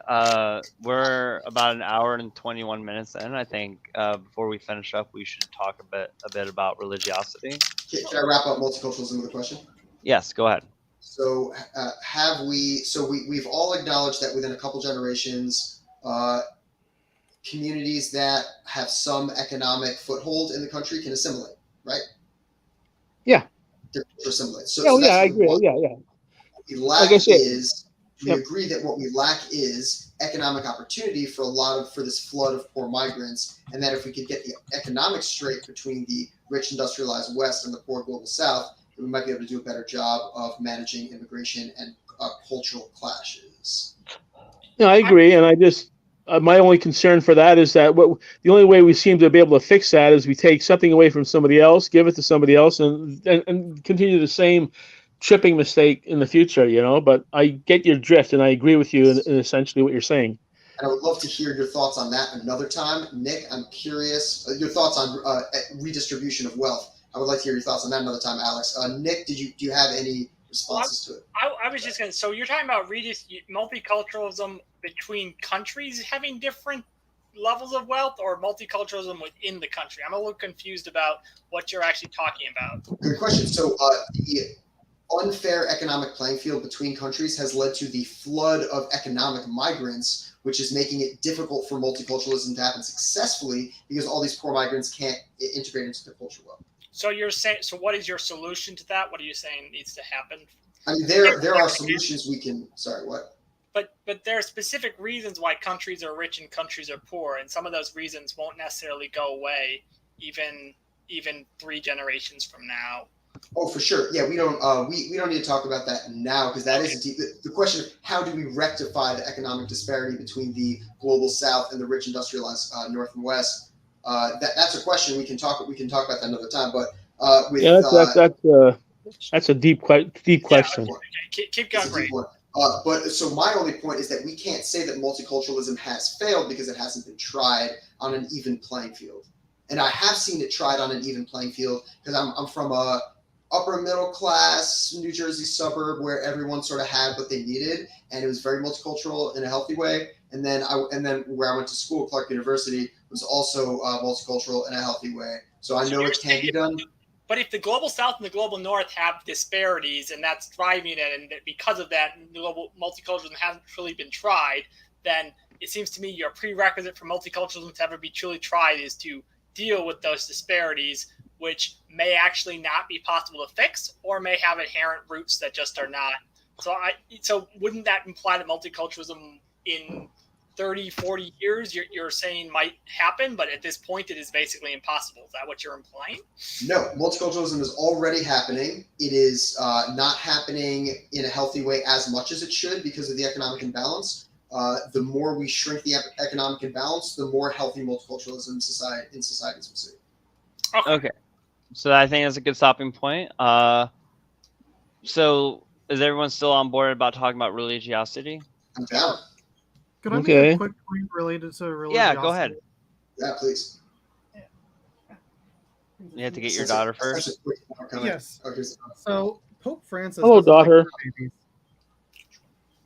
What cutie. She's a Pomeranian. I'm sure. That's a cute cat, Angel. That's a weird looking kitty. That's a weird looking kitty if I ever saw one, but you did impregnate it. What's your point? The point is, the point I wanted to bring up is that Pope Francis doesn't like fur babies. He made that comment recently saying people should be having kids and not be just like having pets. I haven't committed to doing that, although I won't be having kids anytime soon. But I suppose that's an interesting point to bring up, the idea of having kids versus having pets. Sounds like a boring old man with a boring old point that doesn't actually matter. Because like the church is this like fossilized institution. And so you just have these old fossils saying things like that. Wait a second. Well, you're fossil too. I mean, you're ancient. Your species is ancient. He's the Pope. Two people spoke at the same time. I didn't hear what either of you said, Autumn or Angel. Oh. My son says I'm as old as dust. Stardust. You're 2 days older than dirt. Yeah. Well, the church has 1 point something billion people or adherents or followers, so the opinions of the Pope do matter because so many people actually, at least to some degree, heed his word. Yeah, he's all the those Pope. people are Everything the Pope says has effects. The Pope is a very important person in the world. Very influential. Not in the world we live, not in the world if you're not a Catholic, but from from Catholic organizations to Catholic newspapers to Catholic laity, the words of the Pope do matter. Yeah, it's a fossilized ideology. All these people are clinging to this fossilized ideology and listening to this cult leader with this giant fucking hat. It's ridiculous. So now, what is with all these religious people in their hats? So now the Catholic Church is a cult? Is every religion a cult? Has anyone noticed that every religion has a hat? Everyone's got a little fucking hat. Well, Jews have the yarmulke. I don't know what the age you guys, like I said already, but I was raised in pre-Vatican II Catholicism, and if there's anyone that's in my age group that's been raised in that Catholic realm, they know what I mean by that. But I never grew up hating the Catholic Church. I have issues with the Catholic Church. I don't go anymore, but I'll defend it as I would defend any religion, really. What was I going to say? But I think to say religion is one of the things I used to get upset about. I worked in mental health for 35 years, and most of the people that worked with me were agnostic, very anti-religious. And some people who had mental health problems or addictions, they found God, which okay. And I remember the constant comments and the laughter. I'm not saying this is what you guys are doing, but from these educated people. And I says, you realize that people have been following some form of divinity, if you will, since the time of Neanderthal. So don't laugh at it. Why? And again, I'm not saying this is what you guys. I mean, I think religion is necessary. Well, the practice of Neanderthal doesn't mean it's necessary for us. That could be a whole series of podcasts right there. Yeah, that's like a bunch of podcasts in a row. Well, let's separate two instances of laughing at religion. So there's the instance where a bunch of educated people are sitting in a room together and they're all laughing about how stupid it is that the Pope wears this funny hat and that he's like bailing out molesters and like just sending them around to different places where they can molest different children and never get in trouble. So you can Okay, laugh Greg. that. So then there's that laughter. I'm sorry. I can't hear you, Angel. Can you turn yourself up? Let me see. Basically, what I just said was the Pope encouraging people in Africa to not use condoms and contributing to the HIV epidemic there. But that was a That's different. That's what I'm saying. I didn't know that. That's fucked up. Yeah, that kind of shit. So it's one thing for a bunch of educated friends all in the room together, not hurting anyone, just laughing. And then there's the example of the person. There's this mental health patient who's like, oh, I had schizophrenia, but now I found God and I'm doing a lot better. And I still have schizophrenia, but at least my religion helps me. And then the person's like, haha, you're stupid for being religious. Clearly, those are two different types of laughter. I don't endorse laughing at someone who's found God because it's probably good for their life. I do endorse laughing at the bullshit of organized religion. Well, I'll say this. Forgive me for sounding old and daddyish. No, don't use challenging. I mean, I love much of the Catholic Church, but I challenge a lot of things within the Catholic Church. I was even thinking I was actually going to be a priest, but I don't believe in celibacy, and it has nothing to do with biblical teaching. I don't believe in total obedience, and I certainly don't believe in poverty because I grew up in poverty and it stinks. So I have issues with the church. The Catholic Church has to. I agree that the Catholic Church has to get with the times, but I separate religion per se from the different denominations within not just the Christian Church, but all faith systems, and that's the thing where we have to be very careful when we're talking about belief. Let's call it belief, having faith. Yes. If you want to have faith, in my opinion, you have to, I think all of us have an obligation to free our minds from the trappings of various organized religions and spiritual systems, because there's so much bullshit. Why do people have a responsibility?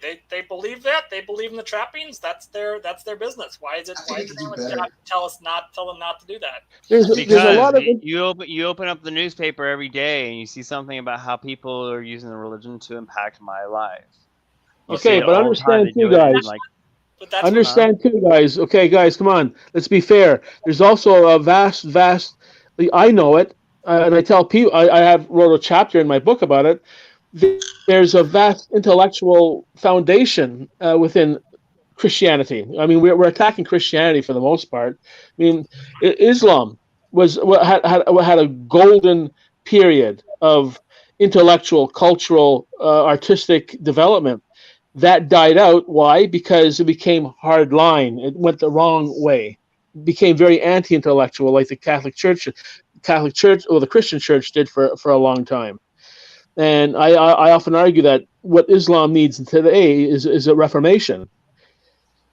Yeah, and so do many religious institutions. I mean, any synagogue in Israel that's preaching that we need to colonize the West Bank, or any homophobic American Christian, Protestant church, all that needs to shut the fuck up. Yep. And in my opinion, you can still go to church and you can still go to mosque and be a Christian, be a Muslim, but you got to fucking free your mind. You got to know that it's not okay to think that homosexuality is wrong. No. I disagree. It's fine to think that. It's not fine to go in there and not question your belief. I'm not saying punish yourself for questioning yourself. I'm saying they need to shut the fuck up, check themselves, and think. No, I get that, but what I'm saying is what's more important, though, Greg, is that they go in and question everything. Yes. Question the president, question your government, question the priest, question your God, question question everything, the history. You should be able to question everything to know whether or not what you're believing is actually valid.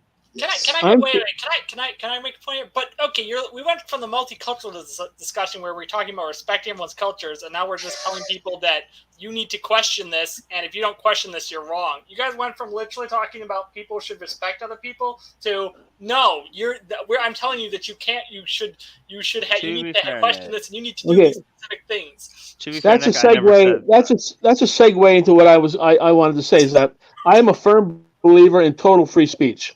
And for free speech, you have to be willing to, if you're going to be willing to stand up and say, I disagree, you have to be willing to say, to have someone disagree back to you. Now, if I'm a Christian, if I'm a practicing Christian, and I don't believe in homosexuality, that you're going to go to hell, all that kind of stuff. Okay, I have a right to say that, but that's where it stops. That's where it stops. That doesn't mean I have the right to harm this person. I have the harm I forgot the word now. Have someone disagree back I have the right to harm this person. I have the harm Who's echoing? I'm hearing Alex's voice. I forgot the word now. Have someone disagree back I have the right to harm this person. There's a loop of Alex's voice. Who's echoing? I'm saying you don't have the right to cause harm. You can disagree, but you can't incite, and you can't incite hate. It was an Angel. Oh, okay. Okay, good. Angel, I had to mute you for a second. I think an echo is coming from you. So yeah, Alex, of course I agree with you. So like if there's a person who doesn't believe in homosexuality, they think that it's wrong and that it's a sin, you're going to go to hell, as long as they're not like yelling at people on the street for being gay, or they're not like, it's like it's like the old adage, hate the sin, love the sinner. I know it sounds corny and cliche, but that's the basic gist of it. There's many things I disagree with in the church, in many faiths, and I'll challenge people, but I will not stone them or burn the church down or what have you. No, I won't stone them, burn the church down, but while I'm hanging out on a podcast with some friends and acquaintances and smoking weed, I will definitely say, if you think that homosexuality is wrong because of your religion, you're fucking stupid. You shut the fuck up and free your mind. Like, that's what I'm saying. And that's your right. That's your right, and I accept that. How do you know you're right? I am right. I'm definitely right. How do you know you're right? How do you know that you're right, except that you've been told that you're right? Nah, fuck that. I know that I'm right because I've been around enough and I've met enough people that I know basically what a nice, cohesive little... But isn't it true that even the Holocaust denier of any kind of scale from Holocaust denial, because their views are diverse, has even a kernel of truth that you should hear out that you may have never heard before? Maybe there are studies that show that, like, I could bring someone on right now probably that would tell you the problems with homosexuality. Sounds like a very boring and depressing conversation that I won't participate I think Greg, is it Greg? I can't see the name. I think I know where you're going with this. You're passionate, but I think you remind me of what Jesus said. Before you take the cinder out of somebody's eye, take the beam out of your own. So it's like, in other words, okay, that person's a sinner. Shut your mouth. It's none of your business. You worry about you. And be nice. I'm talking about ideas. Like I think that if you want to practice religion, if you want to do a spiritual practice, you have an obligation to free your mind from the bullshit that's written in these various texts. Because I don't think that a person should just read one spiritual text if they want to do a spiritual practice. I think I agree with you. I think there's a beautiful wide variety of great teaching that I even studying myths. It's important. Really? No, yeah, exactly. I'm glad we align on that. So, like, I think you should study a wide variety of texts and just understand that, like, just because one book says one thing, especially if it's a moral injunction that has to do with, like, other people's lifestyles, if you think that a woman is, if you ever would force a woman to wear a headscarf against her will, fuck all that. Like, that's stupid. It's backwards, and that's why God gave us free will. Yeah. So exactly. maybe if I can, real quick, I don't appreciate people calling me sinner because I'm not a sinner. You're such a sinner. Sinner. No, it's not. Now I forgot. No reason for Thank that. you, Francis. Who called you a sinner? People on the streets. They go on the street and they'll call you. You're a sinner. You need to. And they preach the notion that I was created sick and demanded to be well. Something I do not accept. You know what, Autumn? There are people that think the story of Cain and Abel. Yeah. That when Cain was stricken, marked, that was the creation of a black man. That's how stupid things can get. That was what? With a black man? What? In the story of Cain and Abel, when Cain kills his brother, and God cries out to Cain, "What have you done?" And he marks Cain, and what some people think is that was the creation of the black race. Oh, that's so gross. Doesn't sound like a very all-knowing God if he was surprised by this act. Well, it's a stupid notion. It's a stupid notion. That's what it is. Yeah. A lot of things people don't. I think that's Mormonism, isn't it? Because I think there's like something in Mormonism about black people being like the cursed beings. Jesus Christ was not a white guy, But anyway, that's a different story altogether. He was white. Jesus was white. It's like Santa's white. One of the things that Saint Nicholas is from me. What? But the bottom line, I still think religion has mute their mic while they pee. I think religion still has a place in society, and it always will. And the environmental movement to me is a form of religion. And there's a proven fact that we have we'll call it a religious gene, if you will. We are wired for that because we're the only creatures that can tell stories. And because we can tell stories, we can imagine question what's beyond. I wouldn't say it's really a gene. I think that's just an evolutionary process in our brain that developed because we're revolutionary or not. But how many gorillas built a Sistine Chapel? Well, that's going to take a long time, though. That's not really a fair example because they're less developed than we are, and they develop in different ways. But give them like 200,000 years, they probably would have easily. I don't think because they lack a certain neurological a gene sequence to do that. Like what? They can communicate. We communicate with. They communicate. They even have a form of hierarchy, but we're missing only 2% of our neural system. Okay, our genealogy. We're only missing that much from our gorilla ape brethren, if you will. But that's very significant because that prevents them from becoming astronauts and scientists and philosophers. Well, we don't know how much first. Necessary. We put the apes in space first, then us. I'm not into. I don't get into like fantasy thinking. That one day a gorilla is going to come say, "Hello, I just discovered God." That's not going to happen. I mean, I saw Planet of the Apes. Well, that was a good movie, not the old one, not the new one. My point is that it's the component of religion comes from what you're saying, but it stems directly from the fact that we can communicate and we remember things the way we do. So we continue to tell these stories, and then we misremember things, and then we elaborate these stories, and they become grander than they really were. Yeah, well, we're the ones that can look up at the sky and wonder what's up there, and we can tell stories. Even people sitting in a room gossiping, that's extremely important in human development. Well, we don't know what exactly has gone through the ape history because we can't really like read their minds. So people act like they're not sentient beings. They're absolutely sentient. No. That's you're wrong. They are sentient beings. Well, whatever. Like they are sentient beings. We have very, very, very much in common with apes, and they with us. But it stops. There's a demarcation. Okay, they can have hierarchy. They can commit murder. They can hate. They can love. They can have passions and what have you. But they're not equipped with the ability to philosophize, to have ontological reasoning. That's a bit more advanced. I wasn't talking about that though, Alex. I was talking specifically. Well, that's what I'm talking about.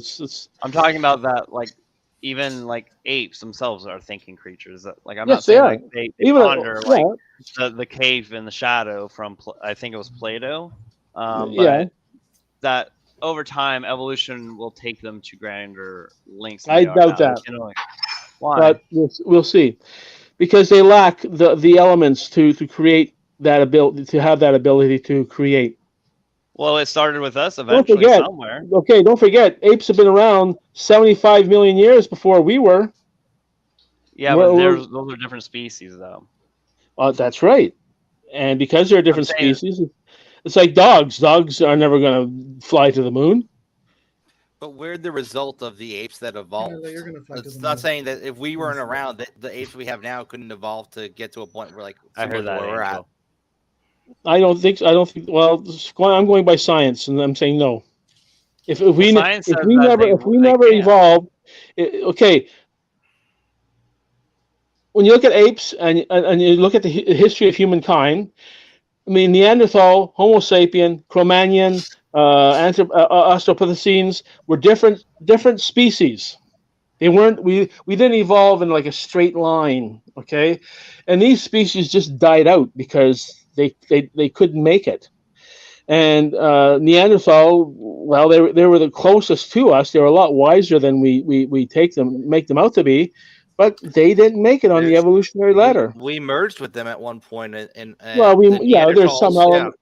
Yeah, we murdered. Europeans have about 2%. We murdered and took in we murdered and raped them, and we are the descendants of the winners of that conflict. Essentially, some of our DNA in some people is Neanderthal DNA because it's been incorporated over multiple generations into what is now considered to be Homo erectus erectus. Or whatever the fuck. Sorry, in Europeans, there's something like 2% of their DNA can be traced in Neanderthal, but the Asians don't have that.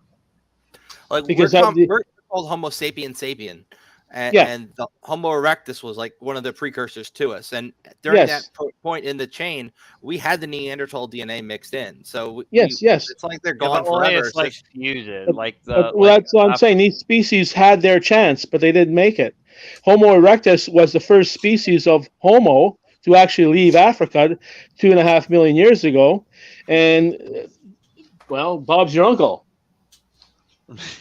I love that saying. I don't agree like that. We can't rule out that they won't evolve to a point where we reach over time because evolution hasn't stopped with them. Well, we've become the predominant species of the planet at this point. No other species is going to be. There's always a predominant species though, and there's always a dominant apex predator. It's not that to say that evolution is not gonna. There are biologists that have said continues, that evolution has become stagnant because of human activity. Evolution requires resources, and we consume most of the resources on the planet. Yeah, how does this connect to religiosity? I know it's connected, but you guys have gone a little astray. Anyway, yeah, we did. We got into the weeds. Ape shit crazy. So, I mean, does anyone disagree with my basic premise, which is you're free to practice your religion as long as you're not impeding on the rights of others as determined by liberal societies? And you are also free to laugh at somebody who thinks that homosexuality is wrong and tell them to shut the fuck up. Yes, I think you should be able to laugh at even at just the concept of religion or religious people because it doesn't do much harm, and people make fun of me for being trans. And put it this way, Greg.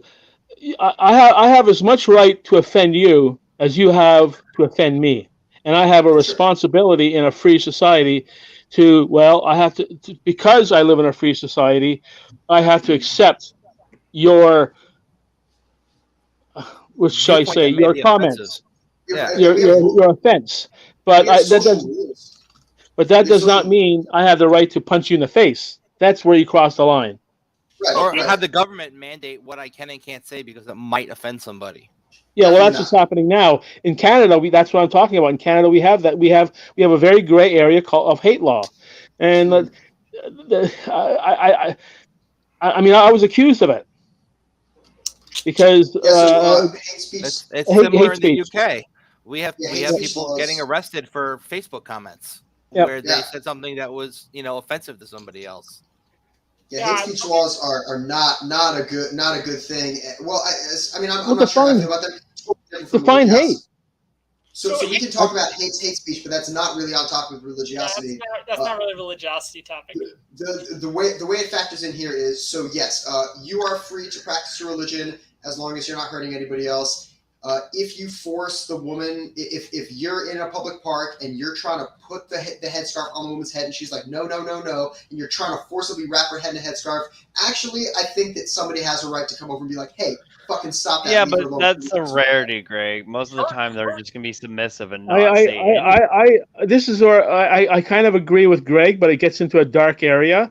Okay, we were talking about multiculturalism, so you have people that come to Canada or United States, and where wearing the headscarf is mandatory. Where we say in our country or our culture, our laws, no, she can wear it. She also has the right not to wear it. And Right. I agree with Greg. If a woman says, I don't want to wear this, and someone is forcing it upon her, I'm going to tell that person, look, this is here. She has freedoms, okay? And you have to respect that if you want to live here. So how are you going to approach this when most of them are going to be silent about it? Here's a better example. You're in a public place and a guy is talking. Maybe he kisses his boyfriend, and there's a guy in the group who's like, "Hey, homosexuality is wrong. Stop that!" Like, if there's anyone who's being vocally homophobic, you have the right to say, "Hey, shut the fuck up!" Like that's bullshit. Yep. Like if someone says, "As part of my religion, like you guys are dirty or like you guys are whatever sinful," it's like I have the right to tell them to shut the fuck up, and that What if it's just like a gay joke, like look at those two fags? It depends. Like I might tell somebody to shut up. I don't know what you wouldn't say shut the fuck up. I might. Would you have? Okay. Oh, okay. So hurts like I'm a little confused because you're conflating assault, something like assault, like someone's touching someone, with someone saying don't do something because of their religion. Hurt can be a lot of things. Hurt can be saying something that someone doesn't like. Hurt can be someone having a sticker on that says straight pride or something that might offend a gay person. Somebody had to throw the oil into the water. There's my case in point about Canada. Where do you separate your right to say I disagree with someone's right to say, hey, that's hate speech. I want to muzzle you. And that's the problem I have in Canada. That's not religiosity. We're not. You stop trying to lure us into the hate speech conversation. We can have that conversation, Alex. We're not having it right now. It's like you bring up the religion. It's like it's the same thing as if I was to say that goes against my religious beliefs, homosexuality. In Canada, someone can say that's hate speech, or if I say I disagree with the Islamic faith for whatever reasons, that can become hate crime. And that's what I concerns me. I don't agree with that, but so we all agree that we all should have the right to tell people to shut the fuck up if they're being homophobic, or and we can tell people to stop if they're trying to force someone to wear something that they don't want to wear. No, I'm agreeing with you. I'm agreeing with you. Yeah, I agree with you, but they also have the right to continue. They do have a right to, you mean continue? What's up? Yeah, if they want to keep saying it, it's like it's freedom of speech. It's not doing any real harm. Maybe psychological harm, but it's like in comparison to what people deal with on average, it's not really as big of a deal. Put it this way, guys: living in a free and democratic society isn't for wimps, and that's the thing I write about in many of my articles and the book I'm working on. That democracy and freedom is not easy; it's hard work, and it's a constant job. But if you want to have protection, then fine. You come to Canada, and you'll have all that protection, but you don't have free speech. Yeah, jumping off that, just to directly respond to what Autumn said, if someone is constantly espousing homophobic, anti-liberal, illiberal ideas, and they're living in a place like the U.S. or Canada, they will consistently get told to shut the fuck up, and that will also be accompanied by social ostracization, which is the real mover of cultural change, in my opinion. When you violate cultural norms, especially in a liberal society, if you're being illiberal in a liberal society, you will be socially ostracized. Agreed. I'm glad to hear that, because I've argued that point. That's how you win in this kind of stuff. That's exactly right. Pushing them away, muzzling them, putting them in prison, that's not going to do a thing. Make them look like the everything should be debated. Nothing should be censored. When you start censoring, it just gives it power. Because then people are like, they don't want me to talk about that, so that's what I'm going to talk about. But if you put a stupid idea out in the open where people can debate it, eventually people will see what a stupid idea it is. That's right. And it's the same thing about God or religion. If you want to challenge on a theological basis your argument, fine. But you got to be prepared to hear from the people. What's the word? Sorry. I'd like to hear more from Angel because we haven't heard. Did you feel like your question was answered, Angel, somewhat? I'm sorry, what? Your original. What? Your original regarding talking about the Pope. Yeah, the Pope and not liking fur babies. There were a couple of comments regarding his position about it, but it really wasn't a question. It was just more so a topic that I thought would be good to bring up for a moment. If I can, real quick, we have about 5 minutes left. So we want to start wrapping things up. So, Francis, go ahead, and then we're going to just go around and give our closing thoughts. No, I wanted to just kind of get everybody on the same page as far as the topic that we're talking about, and I have a very quick video on that if you're okay to watch it. Yep. Whether you're a person with strong religious convictions or not, at one point or another, you've probably given some thought to the role that religion plays in your community. In the American South or Midwest, for example, religion and religious institutions have a strong influence on broad areas of public life, like the shaping of public policy, as well as more personal elements, like community connections. Regardless of where you stand on the spectrum of religion, the concept plays a very important role in society, and for nearly a century it has been a strong area of interest for sociologists. In sociology, religiosity is a term used to describe the extent to which religion influences societies and intersects with other areas of public life. It defines the role that religion plays in society, including the extent of people's beliefs, commitments, and levels of engagement with their particular religion. Although it's a rather broad term that can be applied in different contexts, religiosity is generally related to how much a particular religious doctrine is internalized, and is less related to the actual practice of religion, like going to church. It's important to point out that studies of religiosity aren't generally used to find out whether a person is or isn't religious. Rather, they're used to determine the extent of their beliefs and the ways in which they... So we are going to continue later on with another member of our group, where we're going to talk about religiosity. So that's why it's also like, we're also running out of time and it's getting to a good point to end. Okay, it's just because I don't think we're all talking about the same thing. Yeah, we I all know. seem to have slightly different variations on the definition here, and if we're going to talk about a topic, we should all at least agree on the definition first. Agreed. And I think that's a good idea, especially for the next one. So, Francis, do you have any closing thoughts? Yes. Postmodernism is cancer. Greg? Here. Religiosity, as defined by the degree to which a person is religious, can be totally fine. Like if you're very religious, as long as your mind is freed of the bullshit trappings of some of these ancient texts, you're good. And I consider myself a practitioner of some spiritual discipline, so I think spiritual practice is good. Angel? I don't really have any closing thoughts. I didn't really say much. I was mostly listening. I don't have anything with regards to the topics that were discussed. I don't have any particular closing thoughts. I'm just happy to be here. Thank you for coming. Alex? My biggest concern is that I'll defend religion. Excuse me. I'll defend faith. We'll put it that way. The thing I'm concerned about is that the defiance against religion with this new mad secularism concerns me, and but I believe religion or faith, whatever, is important in a society. Okay, Nick. I would say that I'll say something very controversial at the end. I don't know if it's controversial, but that in a country that fully believes in democracy, if people have a strong religiosity, meaning that they're willing to vote for people who will implement religious-based law, even if I disagree with it, if you truly believe in democracy, that should be acceptable. Agreed. Okay, agreed. So we're gonna go ahead and end it. Please don't leave just yet. Let me go ahead and end the podcast. And thank you for everyone for listening in. If you Hope like we what blew you hear, your mind. yeah, we hope we blew your. Oh, fuck. I love that. Don't forget to hit the subscribe button. Hit that like. Hit the subscribe button to stay in contact with us. Hit that like button if you enjoy what you're seeing, or dislike us. We don't really care. Either way, enjoy the rest of your day.